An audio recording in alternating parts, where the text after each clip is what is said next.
ذر اللہ المکنون سر اللہ المخزون سرور القلب المحزون نور الافئدۃ والعیون عالم ما کان وما یکون وعلی آلہ واصحابہ اجمعین اما بعد فاعوذ باللہ من الشیطان الرجیم بسم اللہ الرحمن الرحیم ذالک الکتاب لا ریب فیہ ھدی للمتقین صدق اللہ العظیم۔ محترم المقام حضرت شیخ الاسلام جناب پروفیسر ڈاکٹر طاہر القادری مدد ذیلہ العالی، شیوخ اعظام، دانشوران، محترم خواتین و حضرات، آج کی یہ پروقار تقریب حضرت شیخ الاسلام کے ترجمہ قرآن عرفان القرآن کی تقریب رونمائی کی تقریب ہے۔ میں اپنے آپ کو ان خوش نصیبوں میں شمار کرتا ہوں کہ جن کو حضرت شیخ الاسلام نے عرفان القرآن کی تکمیل پر سب سے پہلے اس کا مجدہ سنایا تھا اور عرفان القرآن کا ایک نسخہ بھی عطا فرمایا تھا۔ عرفان القرآن قرآن کی حقیقی روح تک رسائی کا نام ہے۔ عرفان القرآن تفاسیر کا ماحصل ہے۔ عرفان القرآن ایک ایسا ترجمہ ہے کہ جو ہمیں بارگاہ الوہیت کا ادب سکھاتا ہے۔ عرفان القرآن ایسا ترجمہ قرآن ہے جو ہمیں سرکار دو عالم روح دو عالم صلی اللہ تعالی علیہ وسلم کی ذات بابرکات کے ساتھ عشق اور محبت کا درس دیتا ہے۔ عرفان القرآن کے مطالعے سے ایک ادبی ذوق رکھنے والا شخص اپنی پیاس بجھاتا ہے۔ عرفان القرآن کا ترجمہ پڑھنے والا قرآن پاک کی حقیقی روح تک پہنچنے کی کوشش کرتا ہے۔ دعا ہے کہ اللہ رب العزت عرفان القرآن کو قبولیت تام عطا فرمائے اور ہر شخص اس سے فیض یاب ہو۔ چند ایک مقامات ان کی نشاندہی آپ حضرات کی خدمت میں کرنا چاہوں گا۔ بسم اللہ الرحمن الرحیم، اس کا ترجمہ آپ نے تحریر فرمایا، اللہ کے نام سے شروع جو نہایت مہربان ہمیشہ رحم فرمانے والا ہے۔ بزرگان محترم، اس آیت کریمہ کا اور تسمیہ کا بعض حضرات نے اس طرح سے ترجمہ کیا کہ شروع کرتا ہوں اللہ کے نام سے جو مہربان ہے رحم کرنے والا ہے۔ بعض نے اپنے ترجمے کا آغاز اس طرح فرمایا، شروع اللہ کے نام سے جو نہایت مہربان ہے رحم کرنے والا ہے۔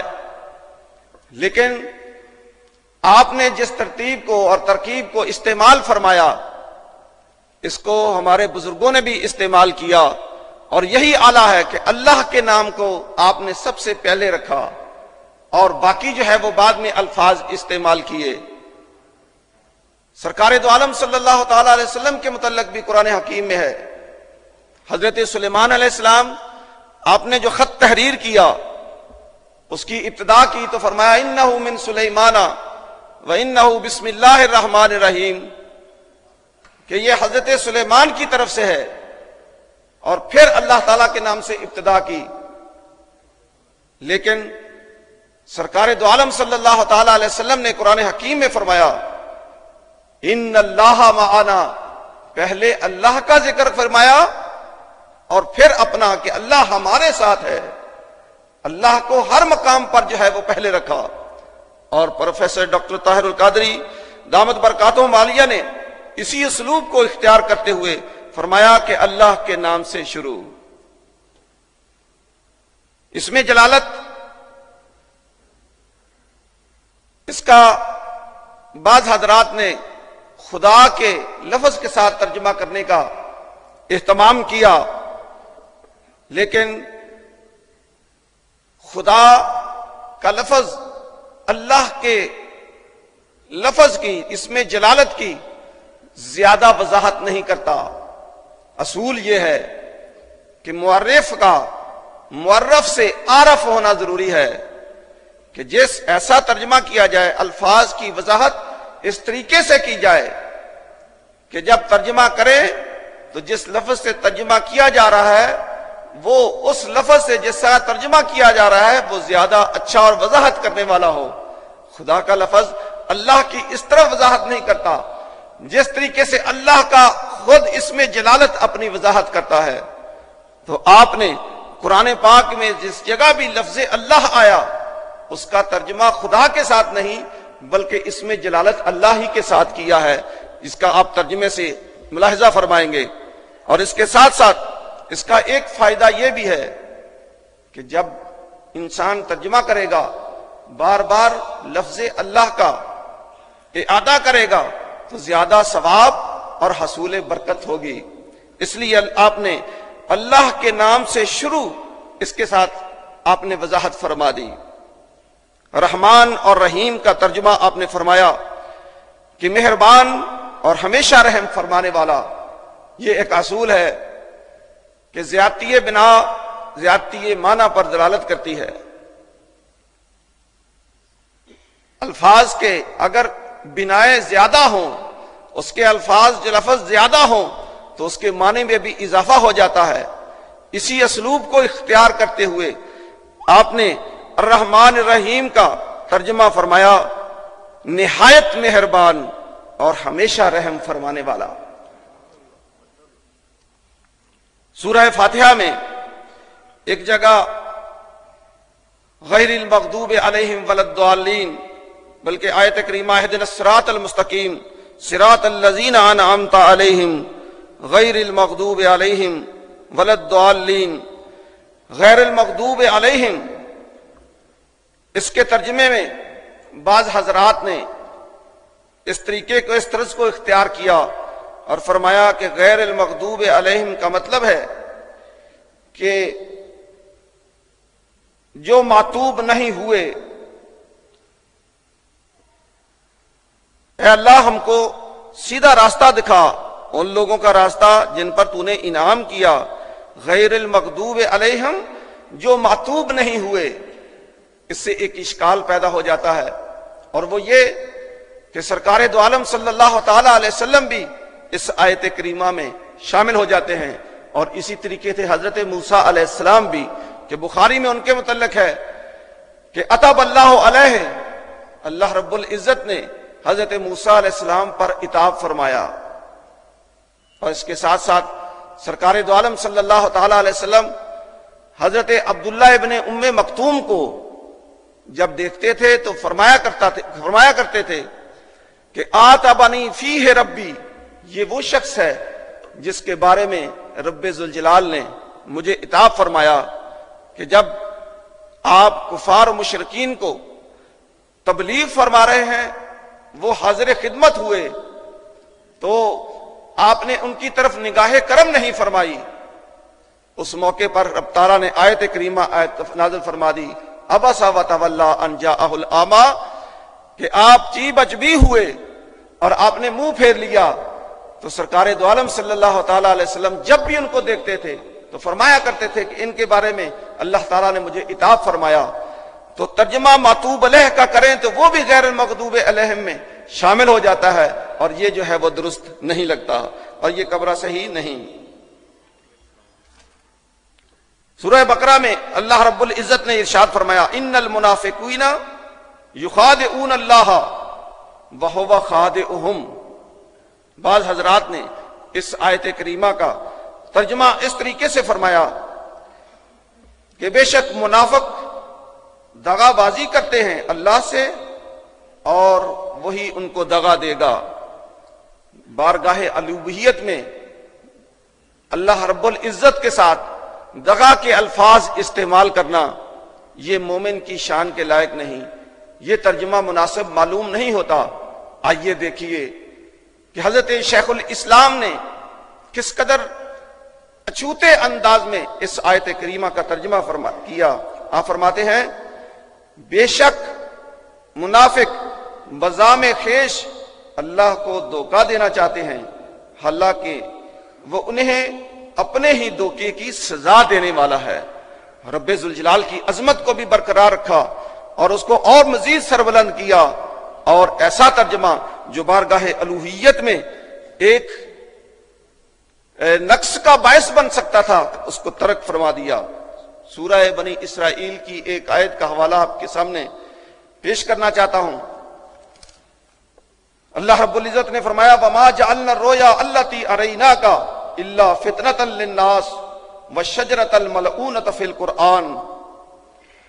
اس آیت کریمہ کا ترجمہ بعض حضرات نے اس طریقے سے کیا کہ جس سے ادب بارگاہ الوہیت ملحوظ نہیں رہتا۔ ترجمہ کیا اور ہم نے جو تماشا آپ کو دکھلایا تھا اور جس درخت کی قرآن میں مذمت کی گئی تھی، ہم نے ان دونوں چیزوں کو ان کے لیے موجب گمراہی کر دیا۔ ایک ایسا ترجمہ، ایک ایسے لفظ کے ساتھ ترجمہ جس سے بارگاہ الوہیت میں نقص ہوتا ہو، بے ادبی کا اظہار ہوتا ہو، وہ درست اور مومن کی شان کے لائق نہیں ہے۔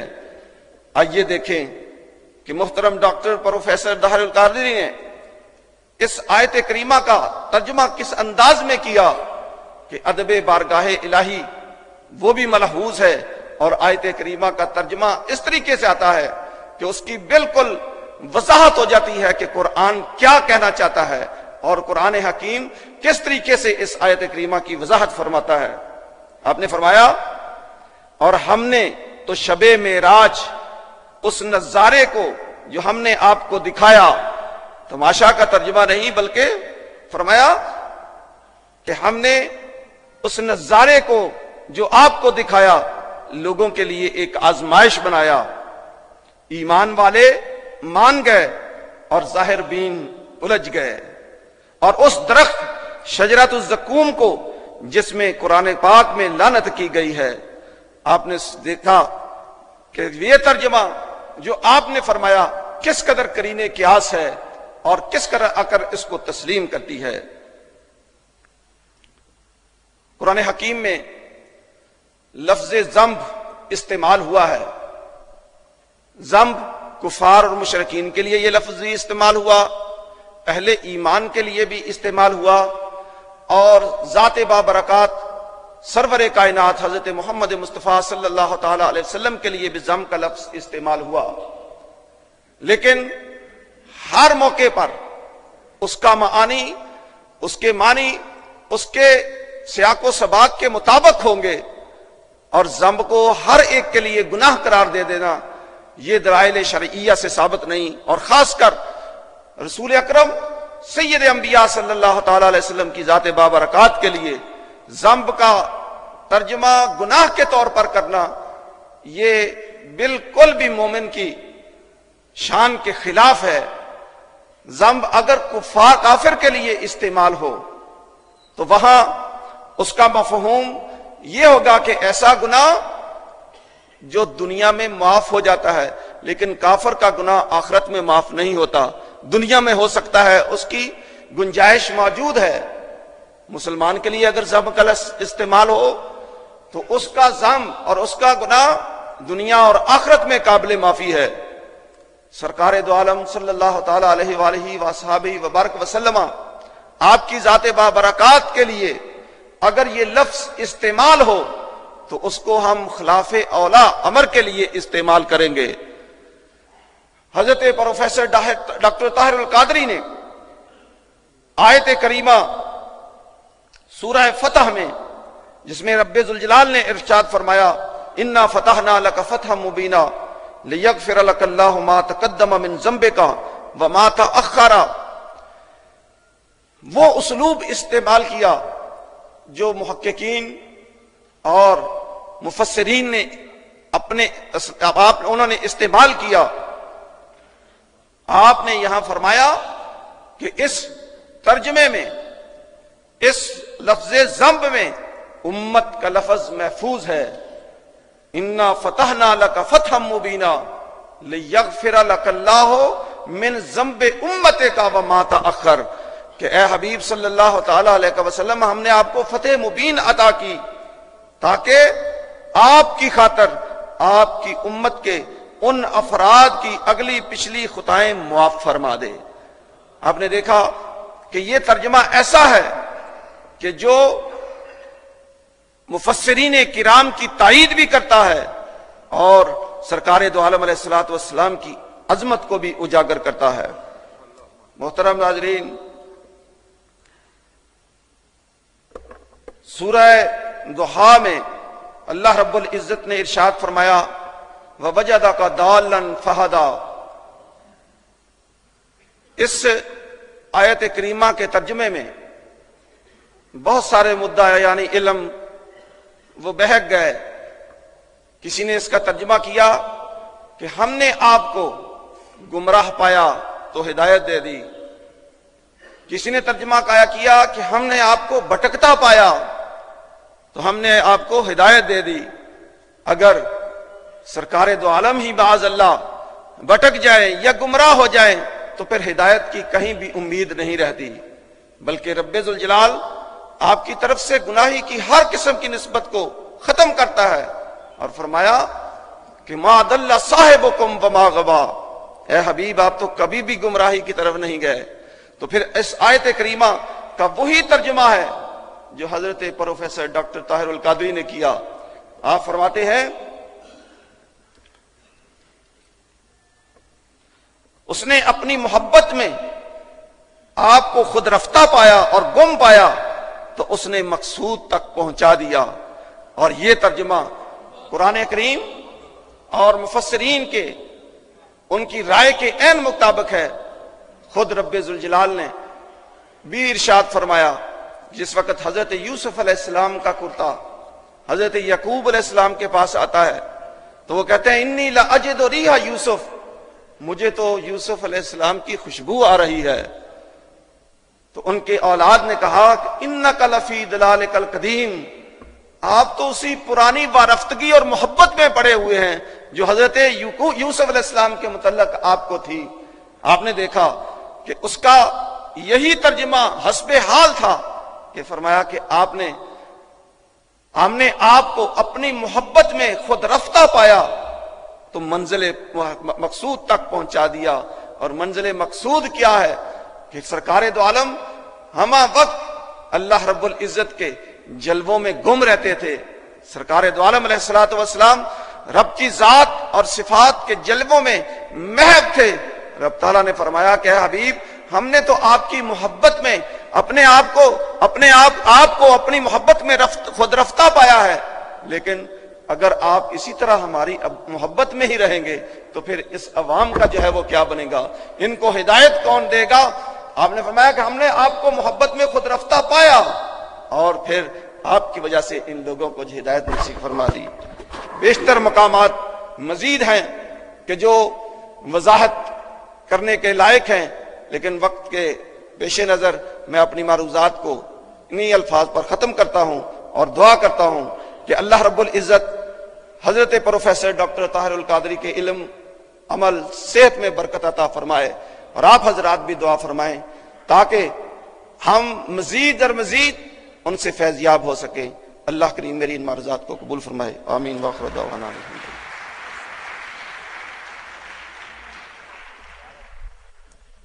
نحمده ونصلي ونسلم على سيدنا ومولانا محمد.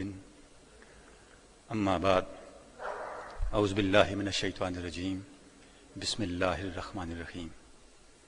تمت کلمۃ ربک صدقا وعدلا. صدق اللہ المولانا العظیم. حضور قبلہ شیخ الاسلام ادام اللہ برکاتکم، محترم مشایخ اعظام، علماء کرام اور قابل صد احترام خواتین و حضرات، یہ ساتیں بہت ہی مبارک ہیں کہ ہم اتنی عظیم ہستیوں کی قربت میں، ان کی صحبت میں قرآن حکیم کا عرفان لینے کے لیے عرفان القرآن کے ذریعے سے یہاں پہ موجود ہیں. اہل علم و دانش قرآن حکیم کے عرفان کے حوالے سے موتی بکھیر رہے ہیں اور ہم سمیٹ رہے ہیں۔ حاضرین کرام، تاریخ انسانی میں بہت کم ایسے مواقع آئے جب تاریخ انسانی کو ایک نیا موڑ ملا۔ ان میں سے ایک بڑا واقعہ قرآن حکیم کا نزول اور حضور اکرم صلی اللہ علیہ وآلہ وسلم کی بعثت ہے۔ قرآن حکیم کا آنا تاریخ انسانی کے ایک نئے دور کا آغاز ہے کہ اس سے انسانیت کا شعور بدل گیا، انسانیت کی اپروچ بدل گئی اور کائنات کو دیکھنے اور سمجھنے کے زاویے بدل گئے۔ لیکن ہوا یہ، اور اس کی نظیر تاریخ اسلام کا ابتدائی زمانہ ہمارے سامنے ہے، لیکن ہوا یہ کہ جب قرآن حکیم عرب سے نکلا اور عجم میں آیا تو پھر زبان کا مسئلہ پیش ہوا کہ وہ شعور جو قرآن حکیم عطا کرتا ہے اس شعور کا ابلاغ رک گیا، کیونکہ اب درمیان میں زبان کا پردہ حائل تھا۔ سو اہل علم نے قرآن حکیم کی تفہیم کی خاطر، قرآن حکیم کو سمجھنے کی خاطر اپنے اپنے علاقوں کی زبانوں میں اس کا ترجمہ شروع کیا۔ اگر ہم صرف بر صغیر کو لیں تو ہم دیکھتے ہیں کہ 8ویں صدی ہجری میں یہاں پہلا فارسی کا ترجمہ ہوا اور 12ویں صدی ہجری میں پہلا اردو کا ترجمہ ہوا، اور اس کے بعد کئی احباب نے، کئی علماء نے، کئی اہل علم نے فارسی میں بھی ترجمے کیے اور اردو میں بھی ترجمے کیے۔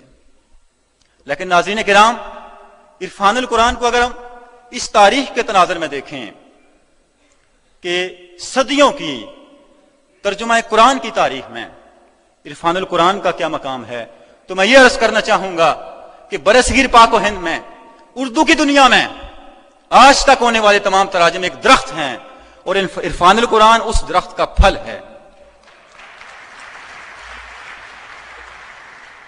پھل کیسے ہے؟ میں حضرت علامہ کا ہی جملہ لینا چاہوں گا۔ انہوں نے فرمایا تھا کہ حضور شیخ الاسلام نے ترجمہ کرتے ہوئے ڈنڈی نہیں ماری، اس لیے میں نے موضوع کلام کے طور پہ جس آیت مبارکہ کو چنا۔ اللہ رب العزت نے ارشاد فرمایا کہ اللہ کا کلام صدق اور عدل میں اپنے نقطہ کمال کو پہنچ گیا۔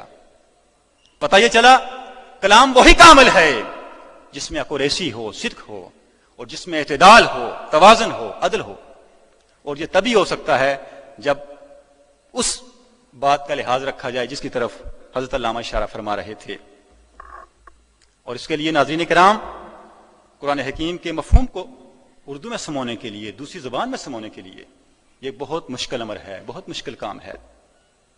اور عرفان القرآن کی عظمت کا اندازہ ہمیں تب ہوتا ہے جب ہم صدیوں کی اردو کی اور پرشین کی جو ہمارے ہاں ایک تاریخ ہے ترجمہ قرآن کی، اس کے تناظر میں عرفان القرآن کو دیکھنے اور سمجھنے کی کوشش کرتے ہیں۔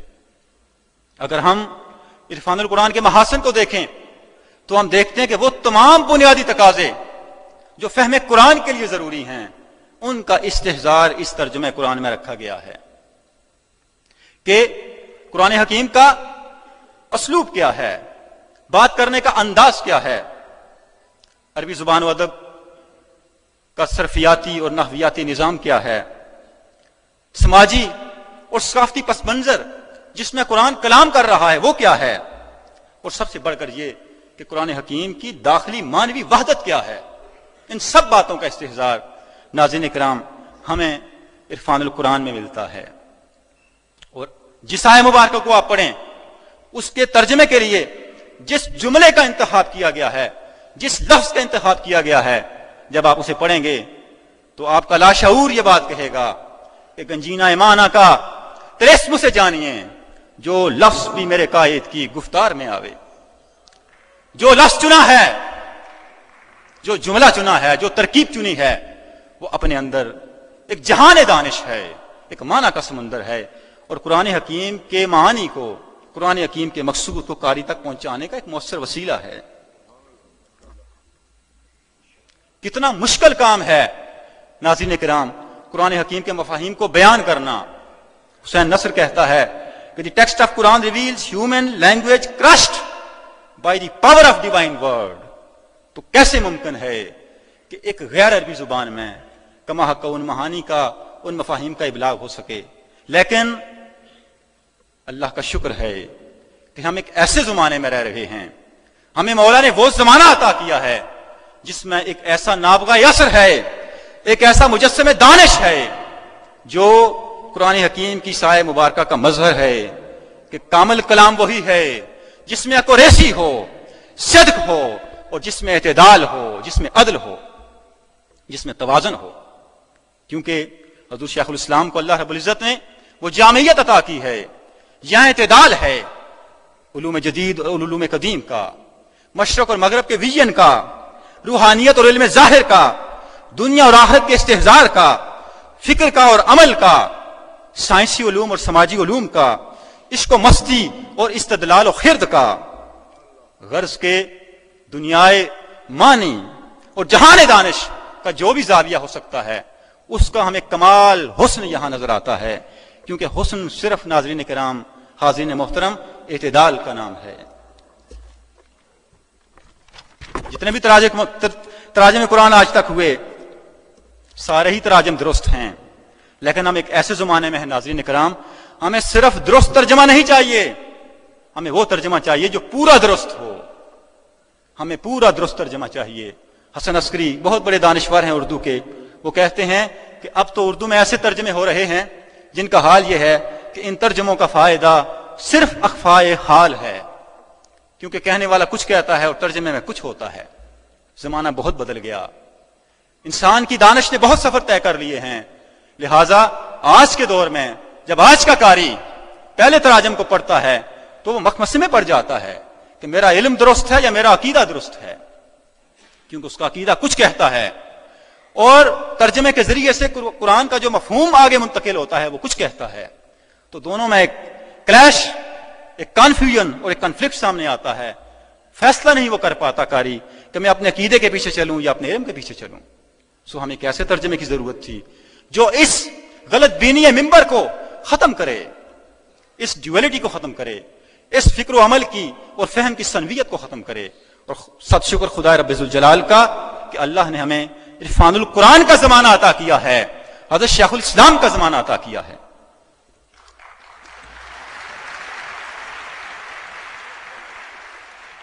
ناظرین کرام، اللہ رب العزت نے ارشاد فرمایا کہ میرے قرآن کے معانی اتنے زیادہ ہیں سمندر سیاہی بن جائیں اور جنگل کے سب درخت کلمے بن جائیں، ان کا احاطہ نہیں ہو سکتا. کچھ ویسا ہی پر تو عرفان القرآن پر بھی ہے. اس کے معانی، اس کی خصوصیات، اس کے امتیازات گنوانے کے لیے کئی نشستیں چاہیے. چند باتوں کی طرف میں اشارہ کرنا چاہوں گا. ناظرین کرام، حاضرین محترم، پہلی بات جو عرفان القرآن میں سر فہرست ہے وہ یہ ہے کہ آج کا جو زمانہ ہے بہت تیز زمانہ ہے. لوگوں کے پاس وقت بہت کم ہے، تھوڑے وقت میں لوگ بہت کچھ جاننا اور سیکھنا چاہتے ہیں.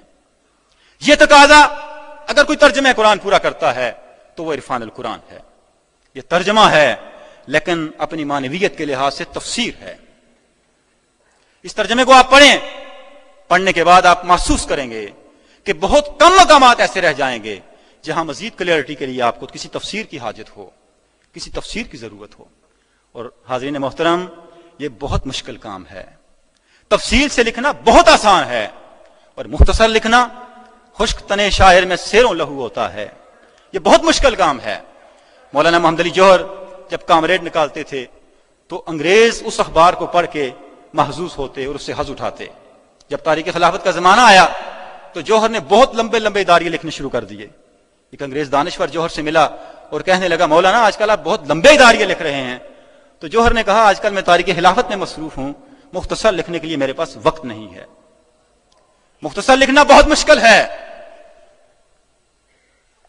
سمندر کو کوزے میں سمونا بہت مشکل ہے، اور ایسا ہی معجزہ حاضرین محترم عرفان القرآن میں کیا گیا ہے. بہت سی مثالیں ہو سکتی ہیں. میں ایک مثال عرض کروں گا.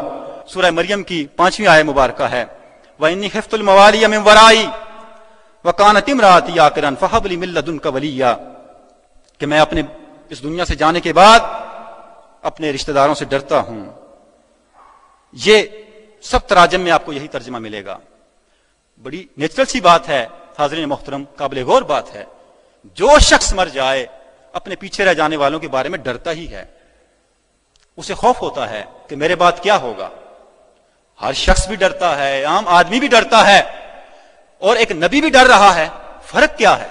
کوئی فرق تو ہونا چاہیے. اب اس فرق کو جاننے کے لیے آپ کو تفسیر میں جانے کی ضرورت نہیں ہے. اس کی وضاحت یہی کر دی گئی کیا کہ میں اپنے رخصت ہو جانے کے بعد بے دین رشتہ داروں سے ڈرتا ہوں کہ وہ دین کی نعمت ضائع نہ کر بیٹھیں. یہ خوف ہے نبی کو کہ میرے بعد وہ دین کی نعمت مولا جو تو نے مجھے عطا کی ہے, جس کے لیے میں نے پوری زندگی صرف کی ہے, کوئی اہل نظر نہیں آتا. ایسا نہ ہو کہ یہ ضائع ہو جائے. پتہ چلا اپنے بعد ہمارا ڈرنا اور ہے, انبیاء کا ڈرنا اور ہے. دوسری آیت مبارکہ ہے وَوَهَبْنَا لَهُم مِّن رَحْمَتِنَا وَجَعَلْنَا لَهُم لِسَانَ صِدْقٍ عَلِيًّا, اور ہم نے ان سب کو اپنی خاص رحمت بخشی اور ان کے لیے تعریف و ستائش کی زبان بلند کر دی, ان کے ذکر کو بلند کر دیا. انبیاء کا ذکر ہو رہا ہے, حضرت ابراہیم علیہ السلام کا اور آپ کی آل پاک کا ذکر ہو رہا ہے. لیکن آپ ذرا غور کریں, کبھی ہم نے کمیونسٹوں میں, سوشلسٹوں میں, دہریوں میں تو ابراہیم کا ذکر نہیں سنا. تو یہاں کیا ہوا؟ تو اس کی توضیح بھی یہی کر دی گئی ہے کیا کہ ہم نے ان سب کو اپنی خاص رحمت بخشی اور ہم نے ان کے لیے ہر آسمانی مذہب کے ماننے والوں میں ذکر بلند کر دیا. پتہ چلا کہ یہاں پہ کوئی کنفلکٹ نہیں ہے, کوئی چیز ادھوری نہیں آیا مبارکہ میں. ادھورا پن فہم کا تھا جس کو عرفان القرآن نے دور کر دیا. ناظرین کرام, بہت زیادہ مثالیں ہیں. میں ایک اور خصوصیت کی طرف اشارہ کرنا چاہوں گا, وہ ہے اس دور کا سائنسی شعور. سائنٹیفک ڈیولپمنٹ کا زمانہ ہے اور اس شعور کا آغاز قرآن حکیم نے کیا. لیٹن میں 1143 میں قرآن کا ترجمہ ہو چکا تھا, فرینچ میں 1647 میں ہو چکا تھا, اور 1648 میں الیگزینڈر راس نے پہلا انگریزی ترجمہ کیا. اور آپ دیکھتے ہیں کہ اس کے بعد مغرب میں احیاء علوم کی تحریک شروع ہوئی. یہ قرآنی شعور تھا, اور تاریخ بتاتی ہے کہ روسو, ہابز اور لاک کے پاس قرآن کا فرینچ ترجمہ موجود تھا. لیکن جیسا میں نے پہلے عرض کیا, جب قرآن اردو میں آیا تو پھر یہ اخفائے حال کا باعث بن گیا, اخفائے حقیقت کا باعث بن گیا. وہ شعور ہمارے پاس نہ رہا.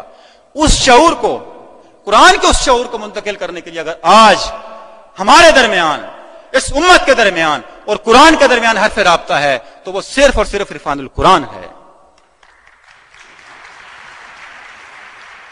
بہت زیادہ آیات ہیں, لیکن میں ایک مختصر آیت عرض کروں گا وقت کو سامنے رکھتے ہوئے.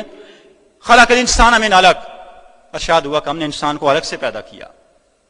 میں نے شروع میں لفظ عرض کیا تھا کہ جن بنیادی چیزوں کا عرفان القرآن میں استحضار رکھا گیا ہے ان میں ایک بڑی بات داخلی مانوی وحدت ہے. ناظرین کرام, حاضرین محترم, اس بات کا لحاظ شاید ہی آپ کو کسی ترجمہ قرآن میں ملے. اگر اہل علم کی مجلس ہے, آپ بیٹھ جائیں, اور اتنے سینکڑوں تراجم موجود ہیں. داخلی مانوی وحدت کیا ہے, انٹرنل کوہیرنس آف میننگ کیا ہے, اس کا لحاظ کہیں نہیں ملے گا. ورنہ کہیں کوئی مترجم ٹھوکر نہ کھاتا. کیوں؟ اس کے لیے گلوبل ویژن چاہیے, اس کے لیے کاسموسک ویژن چاہیے جو اللہ رب العزت نے اس ہستی کو عطا کیا ہے جس کا زمانہ ہمیں ملا ہے.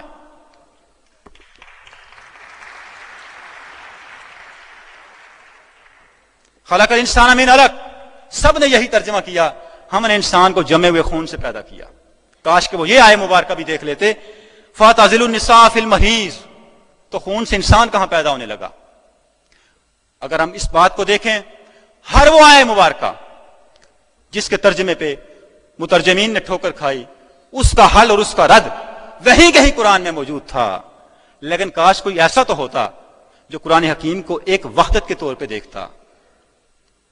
تو حضور قائد انقلاب نے, شیخ الاسلام نے جو ترجمہ کیا وہ یہ کیا کہ اس نے انسان کو رحم مادر میں جون کی طرح معلق وجود سے پیدا کیا.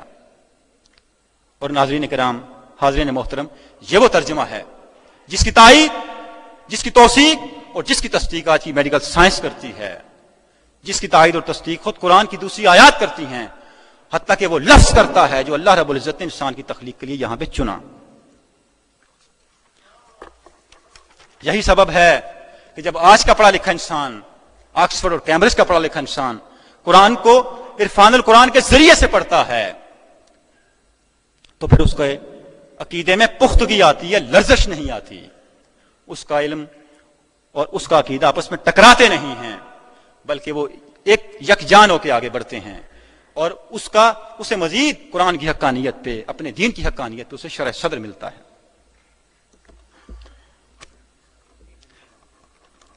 جن جن باتوں کا عرفان القرآن میں حاضرین محترم لحاظ رکھا گیا ہے. صرف اس بات کا لحاظ نہیں رکھا گیا کہ عربی زبان و ادب کا اسلوب کیا ہے، قرآن کا صرفیاتی نحویاتی نظام کیا ہے، تفسیر کے اصول کیا ہیں. ان باتوں کا لحاظ تو شاید ہر ایک نہیں رکھا ہوگا. اس بات کا بھی لحاظ رکھا گیا ہے کہ قرآن کا لہجہ کیا ہے، کس لہجے میں بات ہو رہی ہے. حاضرین محترم، لہجہ بدلنے سے گول لفظ نہ بدلیں، جملے نہ بدلیں، لہجہ بدلنے سے بات بدل جاتی ہے، معنی بدل جاتا ہے. اس بات کا لحاظ بھی عرفان القرآن میں حضور شیخ الاسلام نے رکھا ہے. ایک آیت مبارکہ میں کوٹ کرنا چاہوں گا، سورہ نجم کی آیت مبارکہ ہے، افتمارونہ علی ما یری. لوگو کیا تم اس بات پہ جھگڑتے ہو جو میرے رسول نے دیکھا، جو ہمارے حبیب نے دیکھا؟ وَلَقَدْ رَآهُ نَزْلَةً أُخْرَىٰ، بے شک انہوں نے تو اس جلوہ حق کو دوسری مرتبہ پھر دیکھا.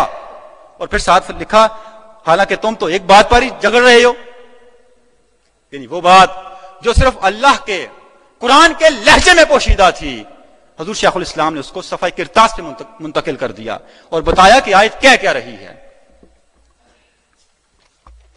آخری بات جو میں عرض کرنا چاہوں گا وہ یہ ہے کہ یہ ساری باتیں آئی کہاں سے؟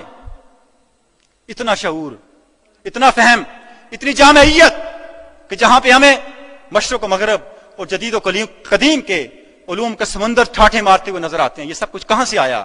علامہ نے کہا تھا تیری نگاہ ناز سے دونوں مراد پا گئے، عقل غیاب و جستجو، عشق حضور و اضطراب.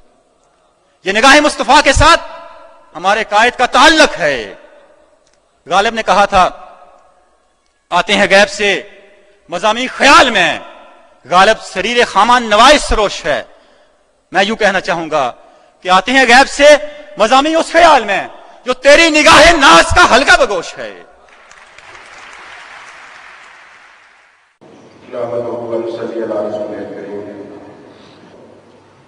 سب سے پہلے میں واصف راجی صاحب کو مبارکباد پیش کرتا ہوں اور امیر خلیل الرحمان میموریل سوسائٹی کے انتظامیہ کو کہ انہوں نے اتنی بڑی سعادت حاصل کی اور عرفان القرآن کی تقریب رونمائی کا اتنا خوبصورت پروگرام مرتب کیا. میں سمجھتا ہوں یہ عرفان القرآن کا ترجمہ اس پر قیامت تک لکھا بھی جاتا رہے گا اور انشاءاللہ یہ پڑھا بھی جاتا رہے گا. میرے نزدیک اس کی افادیت موجودہ حالات میں جس طرح ملک میں بڑھتی ہوئی فرقہ واریت نے ہمارے پاکستان کو زخمی کر رکھا ہے، ہر آنے والا دن اس کے زخموں میں اضافہ کر رہا ہے. اس کا علاج میں سمجھتا ہوں کہ عرفان القرآن کے مطابق اس ترجمے کو ہمیں زیادہ سے زیادہ پھیلانا چاہیے. حضرات اگر آپ اندازہ لگائیں تو جب سے ہمارے نصاب سے 10 تدریس سے ہمارے معاشرے سے سابقہ حکومتوں نے تصوف کو علیحدہ کیا ہے، ہمارا معاشرہ ملائیت کی بھیڑ چڑھ گیا ہے. ملا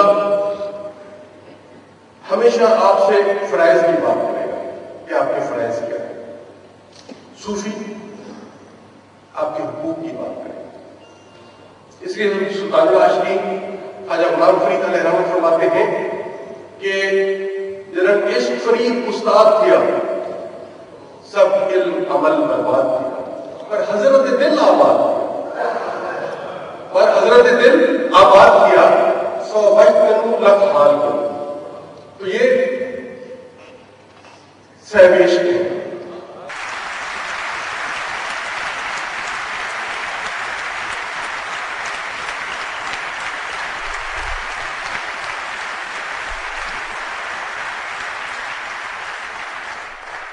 صاحب عشق کا ترجمہ آج ہماری سب سے بڑی ضرورت.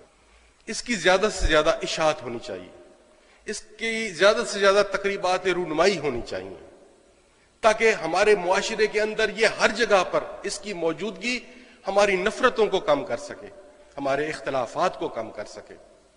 سب سے پہلے میں آپ کی خدمت میں، شیخ الاسلام کی خدمت میں یہ عرض کروں گا کہ حضرت سلطان العاشقین کا عرس شروع ہو رہا ہے 4، 5، 6 مئی کو۔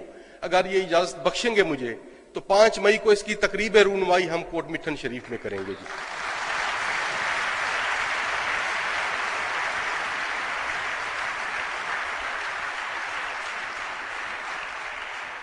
ایک اور میں گزارش کرنا چاہوں گا آپ کے اس فورم سے ان تمام مشائخ عظام کی خدمت میں، ان علماء کرام کی خدمت میں جو اس وقت ہمارے ملک کے اندر مختلف طبقوں کی رہنمائی فرما رہے ہیں، ان خانوادوں کو، ان گدی نشینوں کو، ان سجادہ نشینوں کو کہ وقت آ گیا ہے، آپ لوگ آگے بڑھیں اور شیخ الاسلام کی قیادت میں جمع ہو جائیں۔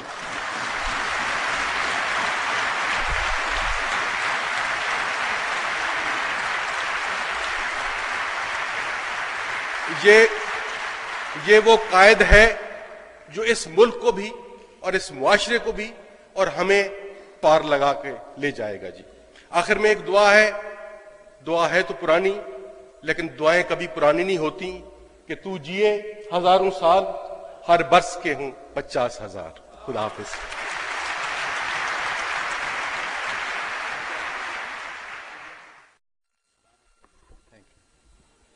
آج most distinguished guests, especially dignitaries from abroad, ladies and gentlemen, میرے لیے یہ بڑا پراؤڈ پریولیج ہے کہ جہاں میں آپ اس عظیم الشان گیدرنگ میں سب سے حقیر اور سب سے کمتر اور to be more honest most irrelevant آدمی ہوں، میں اپنا درجہ خود ہی اونچا کرنے لگا ہوں اور پروفیسر صاحب کے شاگردوں سے میں یہ بات شیئر کرنے لگا ہوں کہ تقریباً پروفیسر صاحب 25-26 سال کے نوجوان تھے، یونیورسٹی میں ٹیچنگ شروع کی، کنٹرولر صاحب بھی بیٹھے ہیں، ڈاکٹر رومانی صاحب بھی بیٹھے ہیں، میں ان کی پہلی کلاس کا شاگرد ہوں۔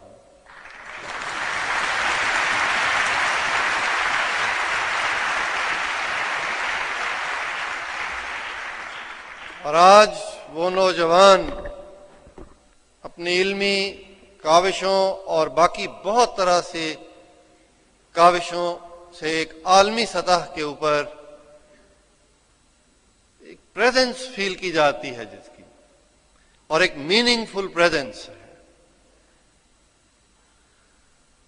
امام مالک کی میں نے جب پہلی بار یہ بات پڑھی، اور میری کوئی یہ فیلڈ نہیں، میری کوئی اس میں تحقیق نہیں، مگر چونکہ تحقیق نہیں میں جلدی سرپرائز ہو گیا کہ اس عظیم شخص نے یہ کہا کہ قرآن پہلا قانون کا سورس ہے اور اس کے ترجمے دوسرا سورس آف لا ہے۔ میں نے کہا کہ ترجمے اور قرآن کو اکٹھا کیوں نہیں ایک سورس میں رکھا ہوا؟ مجھے یہ بات تھوڑی بہتر اب سمجھ آئی ہے کہ اتنے بڑے امام نے یہ احتیاط کیوں برتی۔ قرآن ہر لحاظ سے اور بہت لحاظ سے معجزہ ہے، اور ایک معجزے کا پہلو اس کا لنگوسٹک بھی ہے۔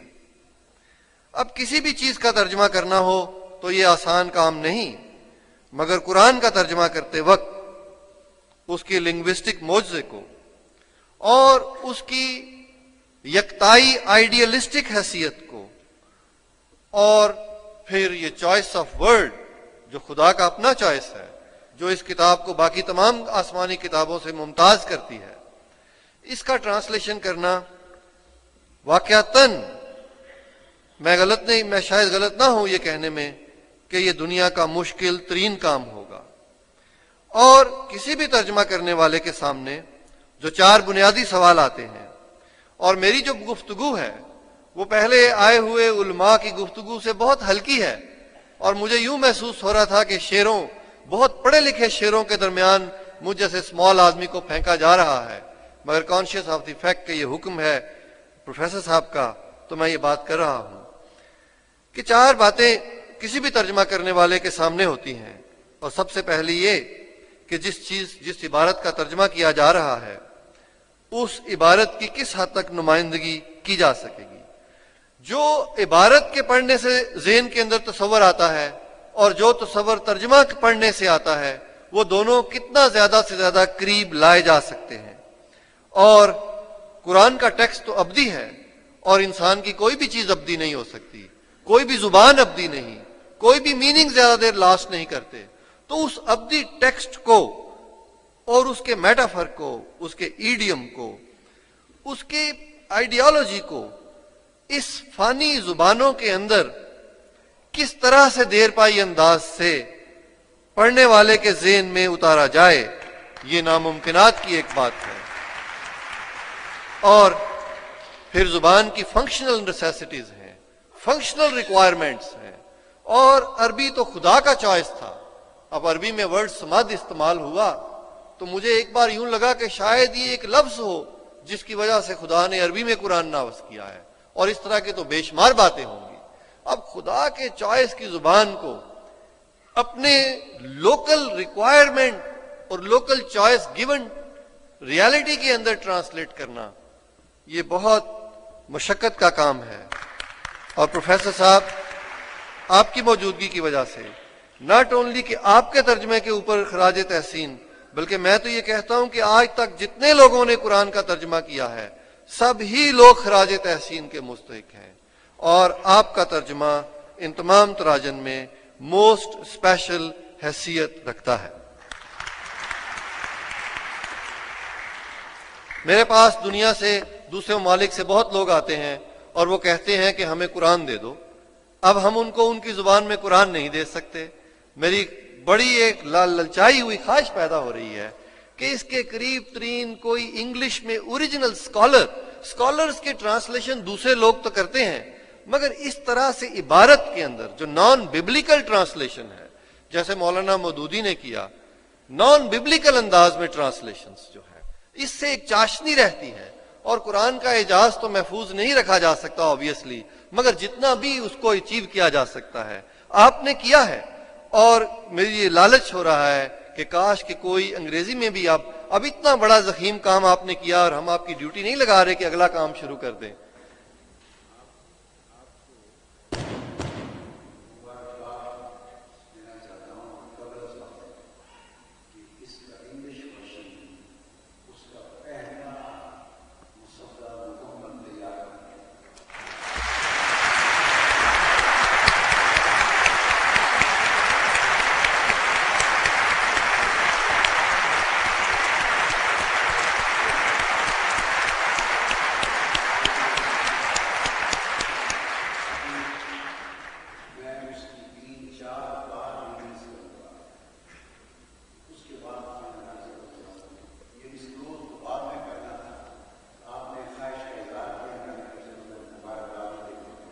Thank you very much, very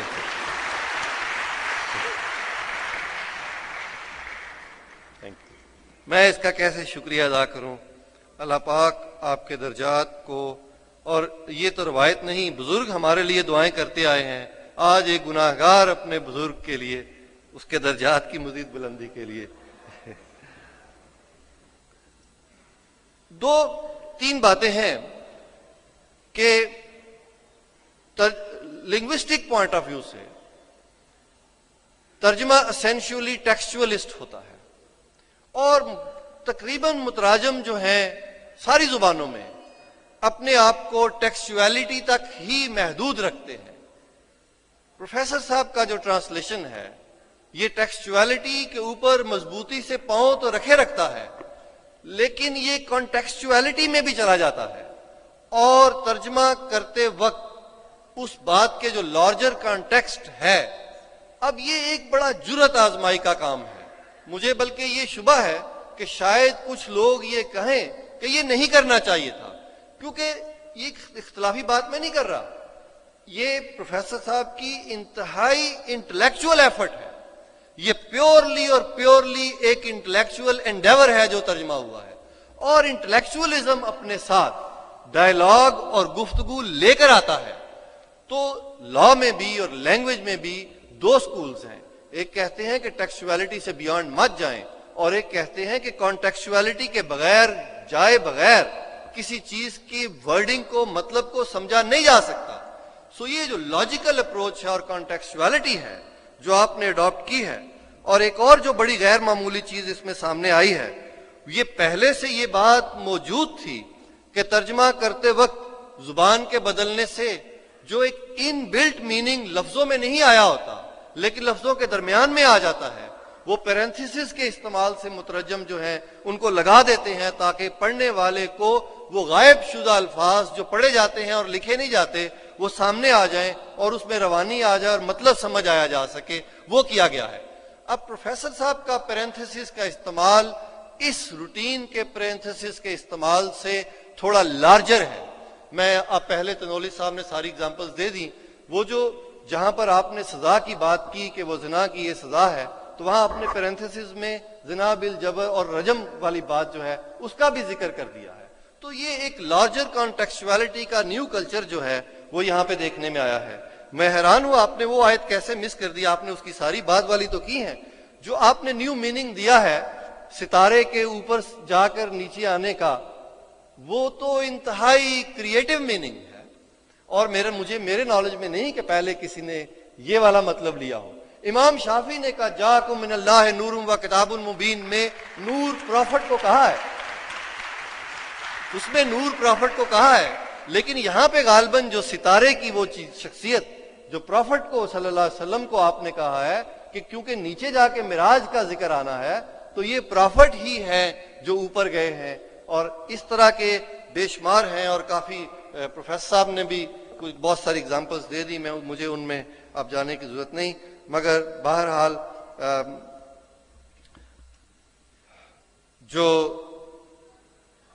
distinct بات ہے وہ آپ ہی کر سکتے تھے، کیونکہ علماء اسلام کے اندر بے شمار خرابیاں ہوں گی، ایک بہت، اور یہ تمام مکاتب فکر کے علماء میں ہے، تمام جن کو آپ پسند کرتے ہیں یا نہیں کرتے، سارے لوگ احتیاط سے کام لیتے ہیں، تمام تفسیریں اختصار سے ہیں، تمام لوگ اپنے آپ کو روک لیتے ہیں، بات زیادہ بیان نہیں کرتے کہ کہیں سے بے احتیاطی نہ ہو جائے۔ یہ بڑے جرت کے اور بڑے کردار کے اور بڑے لگن، اور جو آپ کو پہلے کسی نے خراج تحسین دیا ہے کہ آپ کا جو تعلق عشق سے ہے، اور مولانا رومی کا یہ تصور کہ عشق ایک ہائر فارم آف وزڈم ہے، یہ عقل ہی ہے، یہ ایک ہائر فارم، اور اس میں وہ چیزیں ریویل ہونا شروع ہوتی ہیں جو لوور فارم آف وزڈم میں ریویل نہیں ہوتی۔ یہی وجہ ہے کہ صفحے کے صفحے چلتے جاتے ہیں اور نئے سے نئے پوائنٹ، ایک ہی شخص جو ہے جو ادروائز بڑا بزی ہے، this is not the only thing what he is doing, جو ادروائز بہت بزی آدمی ہے تو اس کے اوپر آشکارا ہوتے ہیں، یہ بڑی غیر معمولی بات ہے۔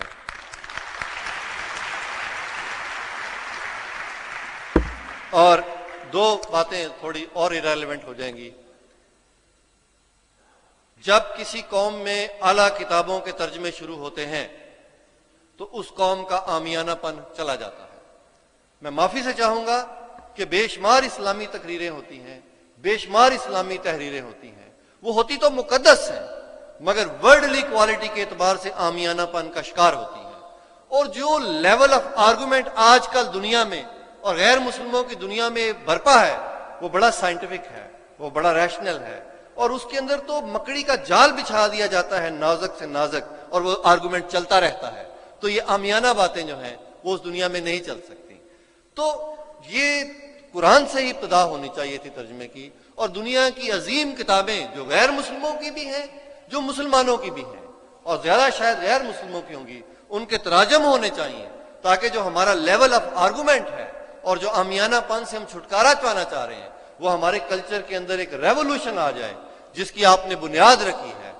اور جو منہاج القرآن کے اسٹوڈنٹس ہیں میں ان سے یہ ریکویسٹ کروں گا کہ آج کی اس محفل کے بعد ان کے اندر ایک کوالٹیٹیو بیہیویئرل چینج آنی چاہیے۔ یہ جزدان کے اندر دوبارہ سے لپیٹ کے رکھنے کی بات نہیں ہے کہ ایک اور اعلیٰ کشف والی چیز ہمارے پاس آ گئی۔ ایک سوشل اور پریکٹیکل بیہیویئر کے اندر ایک چینج ریکوائرمنٹ ہے، وہ بائی پروڈکٹ اور ماں حاصل ہوگا اس کتاب کا۔ with all my compliments and gratitude. Thank you for listening.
اور اللہ کی شان یہ ہے آپ یہ میرے بیٹے ہیں اور اپنے چھوٹے بھائی حسن کے استاد ہیں.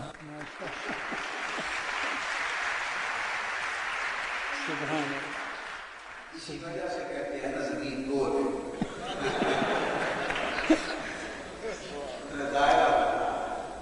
حسن نے جب LLB کیا اس کے بعد مشرق استاد. بسم الله الرحمن الرحيم والصلاة والسلام على أشرف المرسلين سيدنا ومولانا محمد صلى الله عليه وسلم. أما بعد فأعوذ بالله من الشيطان الرجيم. بسم الله الرحمن الرحيم. محترم مکرم علامہ پروفیسر ڈاکٹر طاہر القادری صاحب، نہایت معزز علماء کرام، حاضرین و سامعین، آصف ناگی صاحب، السلام علیکم ورحمۃ اللہ وبرکاتہ. قرآن پاک کی تفسیر عرفان القرآن کے حوالے سے آج کی اس بابرکت تقریب میں شرکت ہم سب کے لیے عظمت اور سعادت کا باعث ہے. یہ تعارفی تقریب ایک ایسے مہینے میں منعقد ہو رہی ہے کہ جس میں خود صاحب قرآن صلی اللہ علیہ وسلم تشریف فرما ہوئے. گویا یہ وہ بابرکت مہینہ ہے جس میں صاحب قرآن کی برکتوں سے اللہ تعالیٰ نے ہمیں قرآنی اور الہامی تعلیمات سے سرفراز کیا.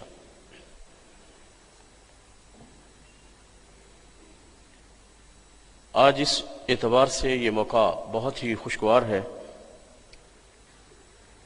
کہ دنیا اسلام کی ممتاز اور معتبر شخصیت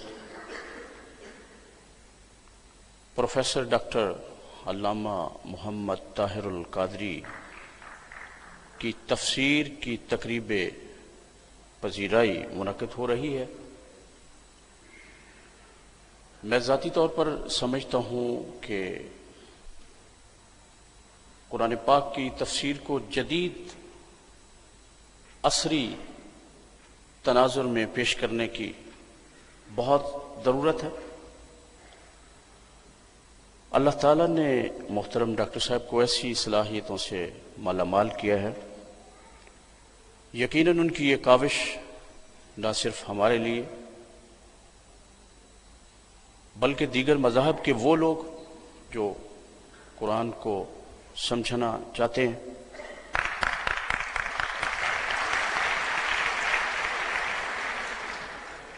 یا اس مقدس کتاب کو سمجھنے کا ذوق رکھتے ہیں ان کے لیے انتہائی فائدہ مند ہوگی.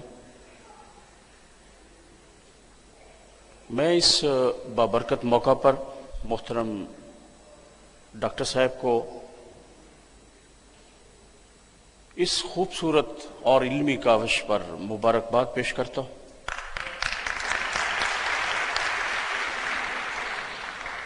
اور توقع رکھتا ہوں کہ علمی فیضان کا یہ سلسلہ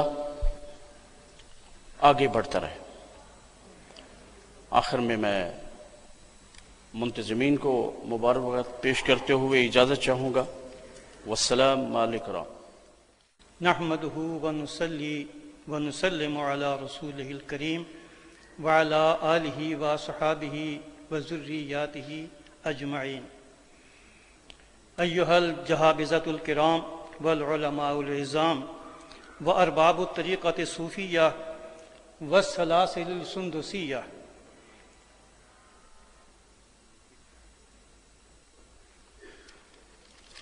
اصحاب دانش و بینش اور تاجوران صحافت و سیاست، عرفان القرآن آسمانی صحیفہ ہدایت یعنی قرآن مجید کا حکمت و بصیرت سے لبریز، سلیس و بلیغ، ایمان افروز اور فقہ و تدبر کا شاہکار، ایک ایسا دلکش اور معنی خیز ترجمہ ہے جو دور جدید کی ضرورت اور اس کے بدلتے ہوئے تقاضوں کو ملحوظ رکھتے ہوئے حضرت شیخ الاسلام قائد انقلاب پروفیسر ڈاکٹر محمد طاہر القادری زیدہ مجدہ نے خوش تر و زیبا تر و محبوب تر امت کی دینی و فکری رہنمائی اور عملی تربیت کے لیے پیش کیا ہے۔ ترجمہ میں ان کے دنوں کی تپش، ان کی شبوں کا گداز اور جاں کا ریاضت کا عنصر پوری آب و تاب کے ساتھ نمایاں ہے، اور ان کی یرف نگاہی، غور و فکر اور جہد مسلسل کا غماز ہے۔ مترجم قائد انقلاب ہیں۔ دل لگتی بات یہ ہے کہ یہ انقلابی طبع و مزاج کے لوگ عجب نرالی شان کے مالک ہوتے ہیں۔ وہ اس طرح کے نرگس کی بے نوری اور مسلسل گلیہ وزاری پہ ترس کھا کر صدیوں بعد پیدا ہوتے ہیں،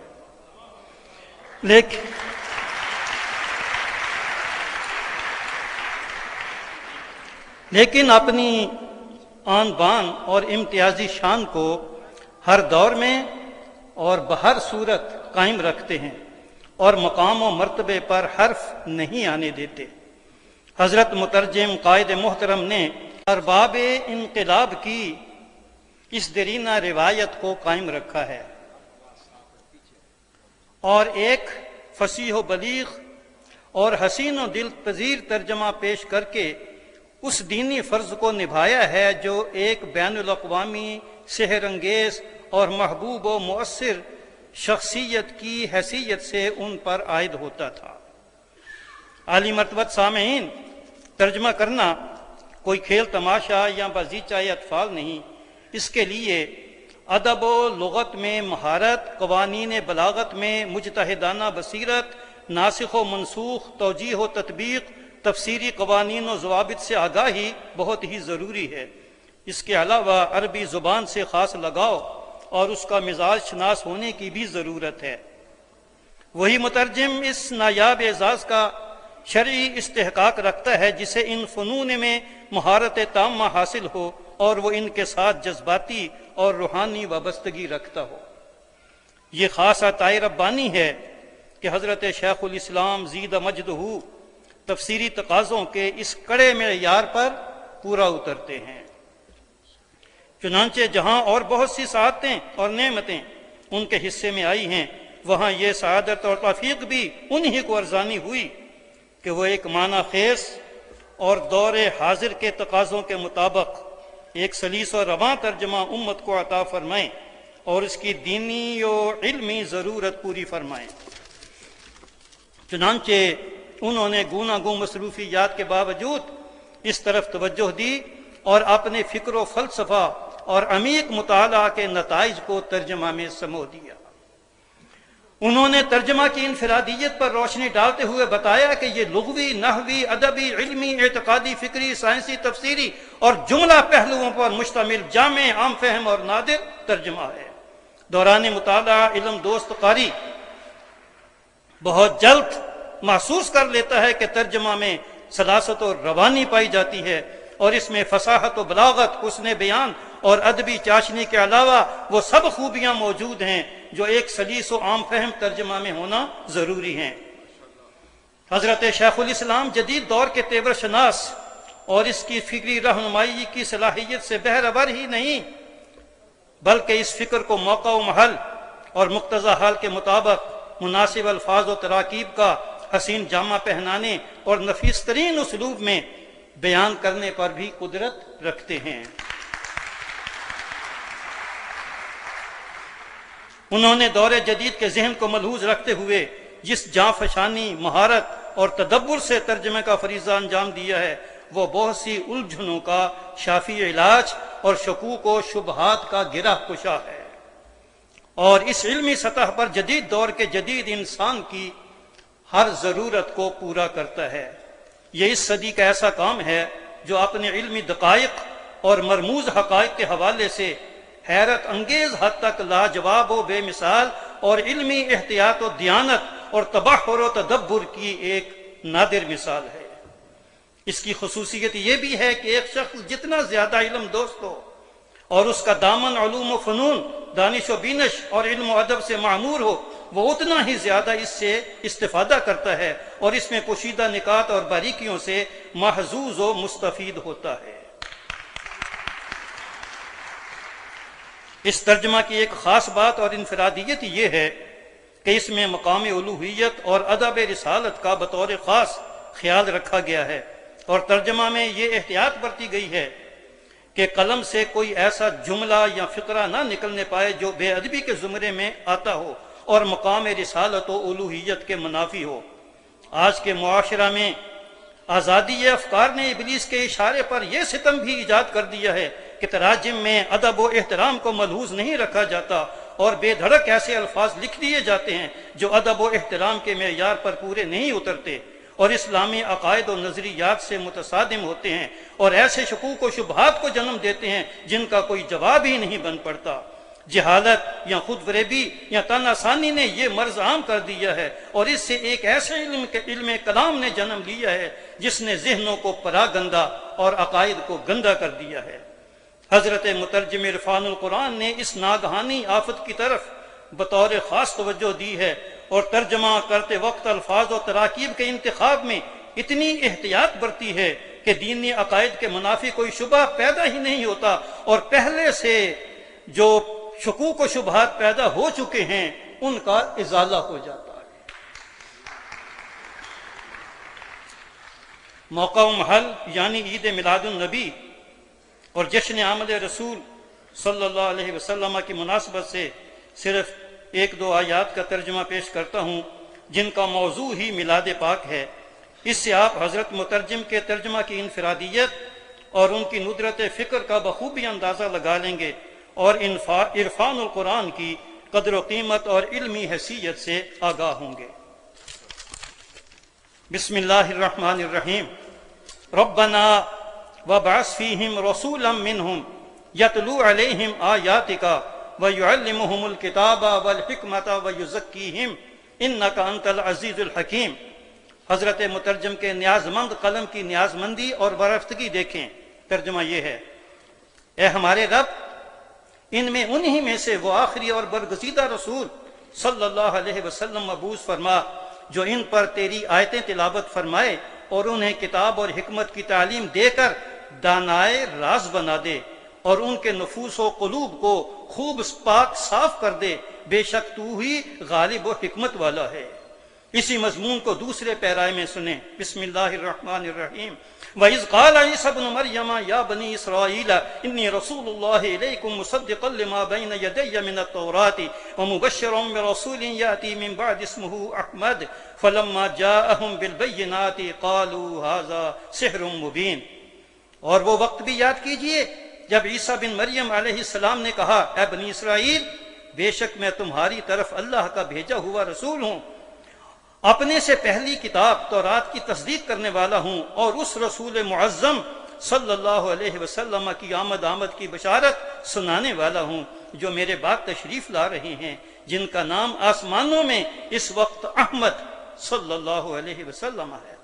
پھر جب وہ رسول آخر الزمان صلی اللہ علیہ وسلم واضح نشانیاں لے کر ان کے پاس تشریف لے آئے تو وہ کہنے لگے یہ تو کھلا جادو ہے۔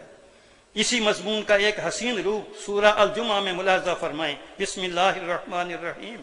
هو الذی بعث فی الامیین رسولا منہم یتلو علیہم آیاتہ ویزکیہم ویعلمہم الکتاب والحکمہ وإن کانوا من قبل لفی ضلال مبین۔ وہی ہے اللہ تعالیٰ، وہی ہے جس نے ان پڑھ لوگوں میں انہی میں سے ایک باعظمت رسول صلی اللہ علیہ وسلم کو بھیجا۔ وہ ان پر اس کی آیتیں پڑھ کر سناتے ہیں اور ان کے ظاہر و باطن کو پاک کرتے ہیں اور انہیں کتاب و حکمت کی تعلیم دیتے ہیں۔ بے شک وہ لوگ ان کے تشریف لانے سے پہلے کھلی گمراہی میں تھے۔ یہ ترجمہ رفعت تخیل، ندرت فکر، حسن عقیدت و وارفتگی کے انہی جواہر پاروں سے بھرا پڑا ہے اور اپنے قاری کو ایمان کی تازگی، فکر کی بلندی اور شعور کی پختگی عطا کرتا ہے اور ایک ایسی قدسی دنیا میں لے جاتا ہے جو کیف و سرور سے معمور ہے اور دل و دماغ پر علمی نشہ طاری کر دیتی ہے۔ والسلام مع الاکرام۔ شکریہ۔